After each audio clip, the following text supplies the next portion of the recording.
I love it. Let's go! Ladies and gentlemen, a little ridiculous. Good boy. Play all the hits. Left Toronto Maple Leafs. Let me finish. How am I supposed to go to bed after watching that? I'm quite hyped. With you wherever you are, welcome to LFR. Victory, puppies! Iggy! I barely survived that one, buddy. High five. No, you're right. That's okay. I'm just gonna go have a nap. Yes! Let's absolutely and completely go! Leafs win! 5-2 over the Tampa Bay Lightning, and they take a 2-1 series lead. Let's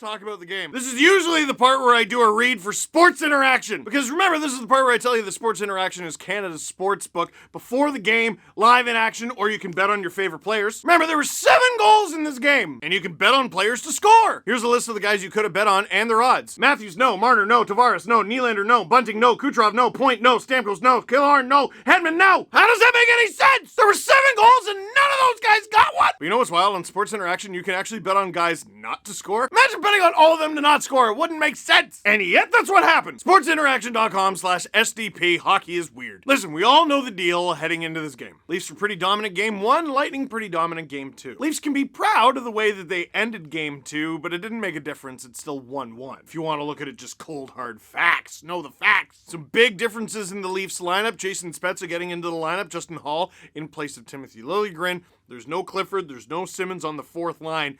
It was burying the lead a little bit, though. Way too many people talked about the 4th line. The 2nd line was Nylander, Tavares, Kasha. That's an enormous difference. That was the line I had my eyes on the most in this game, and that was the line that gave me the most heart palpitations. And after a parade to the penalty box, the Leafs had to be much more careful in this one.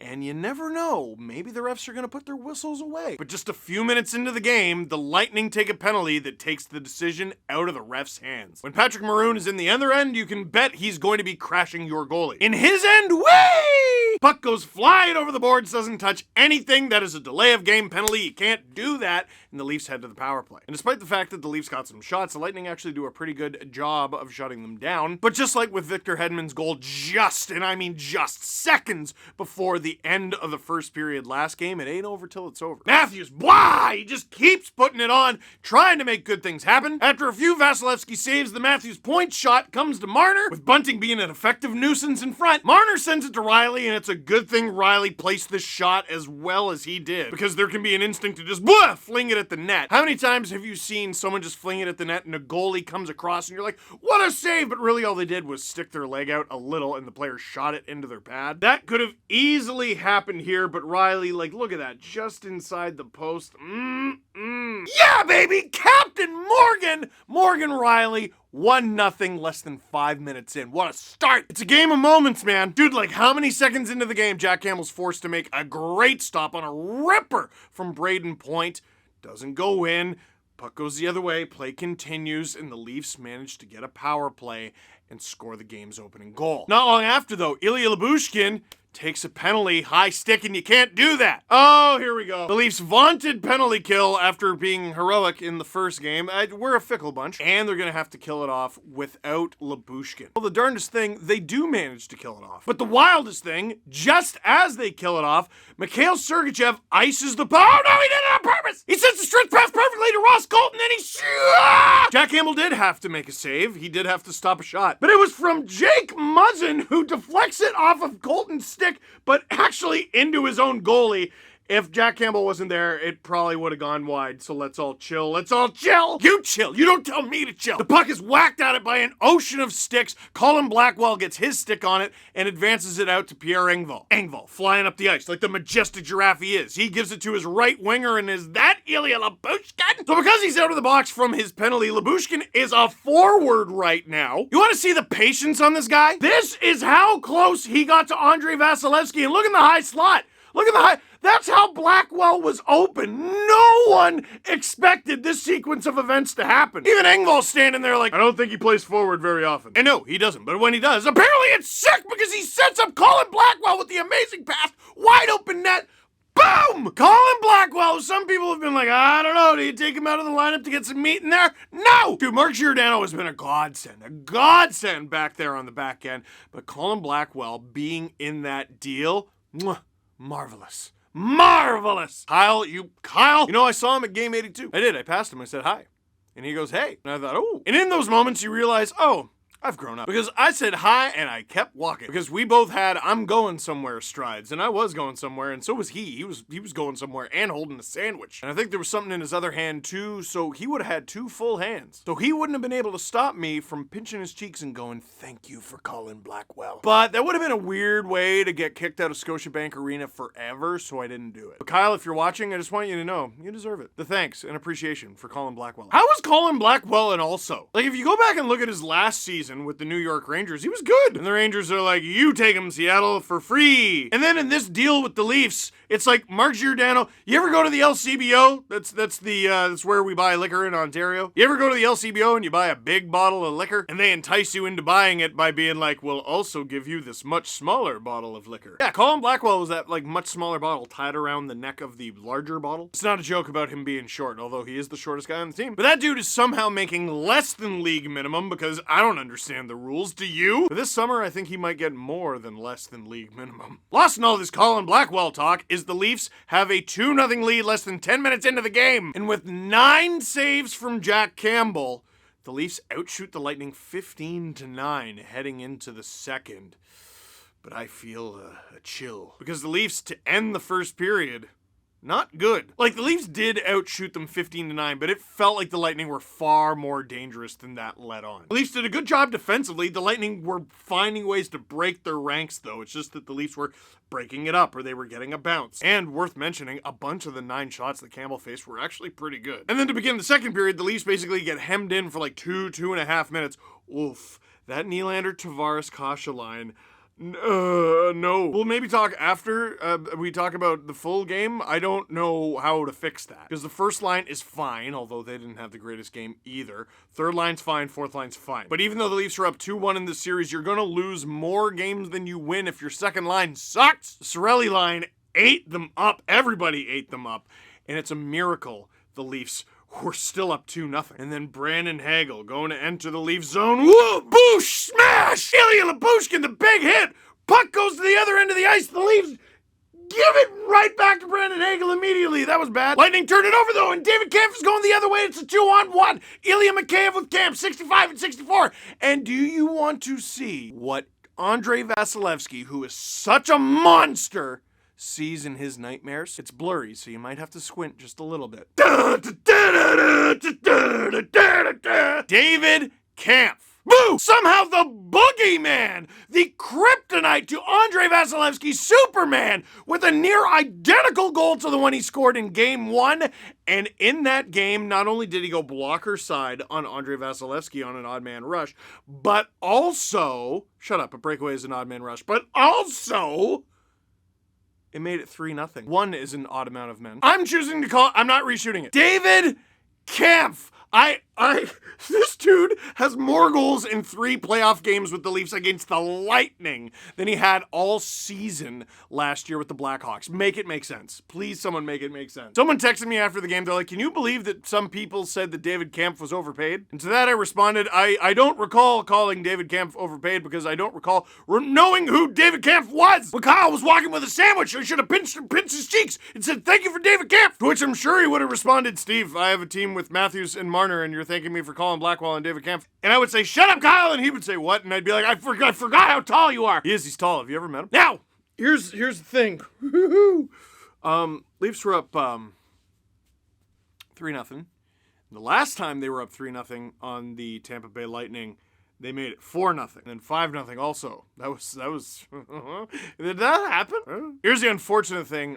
Tampa remembered, and they did not want to go quietly in this one. Justin Hall, it sucks because, like, it seems like a lot of fans just, he can do no right. Like, listen, I've been ragging on this guy all season, granted, but, like, he had a good game overall. But on this play, he goofed. Puck flies over his head. Brandon Hagel is skating like a bat out of hell to go get it.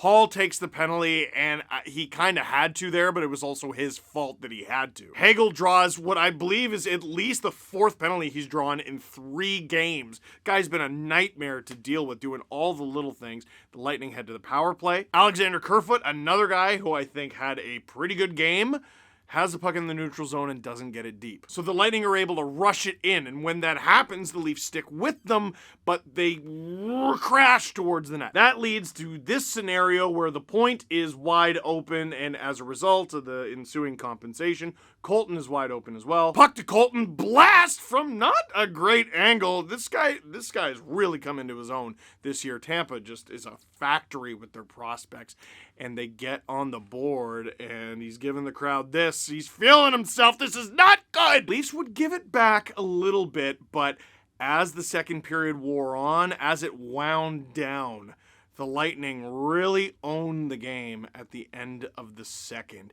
And the Leafs were in full-blown survival mode, and they were lucky to not give up another one heading into intermission. Third period begins much the same way, and I look at the shots. I cannot believe at the end of the game the Leafs outshot the Lightning. I can't believe the Leafs outshot the Lightning in the second, allegedly 14-11. The third didn't go like that. The Leafs had 7 shots. I'm surprised it was that many. The Lightning had 14. I'm surprised it was that few. Campbell makes such a good save with the Lightning crashing, and he bats the puck out of mid-air right to Andre Palat. If you look, like, Campbell's square to it and everything, he recovers, but it's just a really great roof of a shot from Palat. He scores. Now the Lightning are within 1 from a lead that was once 3-0 for the Leafs. That Campbell bat to Palat, to me, it's just unfortunate. It's super unfortunate.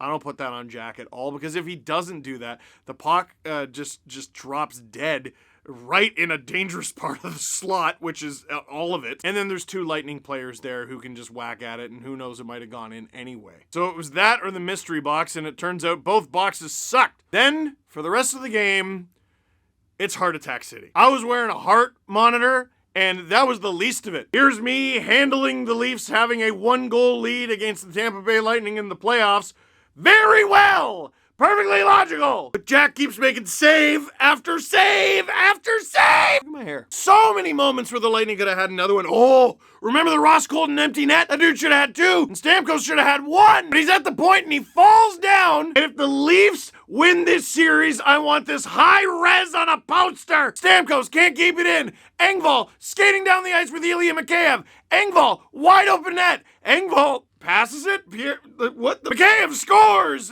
You didn't need to do that. I should be celebrating the fact that you basically iced the game, but you didn't need to do that. Well, anyway, that was nice of him. Wow, you have been in Canada a long time, Pierre. This is 2018. Then he would set up Mikheyev for another one as well, and the Leafs ice it. The giraffe and cobra connection. Ice it. The Toronto Maple Leafs and Jack Campbell with a heroic effort, Marner blocking shots, everyone doing their part in a amazing, although heart-wrenching, bend but don't break win. Questions. First question that a bunch of people got me, should Engvall be moved up higher in the lineup? Now, maybe, because he's really good, but the thing that they cited was he had 3 assists in this game. Kinda. He had a secondary assist on the Blackwell goal, and that is fully earned and great. Then he assisted on both Mikheyev goals. There wasn't a goalie in net for either of those goals. In fact, for at least one of them, that assist could have just been a goal. But man, I don't know if there's a more improved player from game 1 to game now on this roster than Pierre Engvall. Great point here from producer Drew and Grav on Sportsnet's YouTube channel. Steven Stamkos in 3 playoff games versus Toronto. 0 goals, 1 secondary power play assist, 1 point, and then this play. Yeah, I do think he's looked good though, and he's had a few really good scoring chances. I don't know if you can say the same about JT. How does Keefe get Tavares involved? Man, I don't know. Keefe, in a defensive situation, had Kerfoot up with Matthews and Marner. So could that free up Bunting to then play with Tavares and Nylander maybe? Which would free up Kasha, but Kasha was good. Kasha was arguably the best of the 3. Nylander was okay.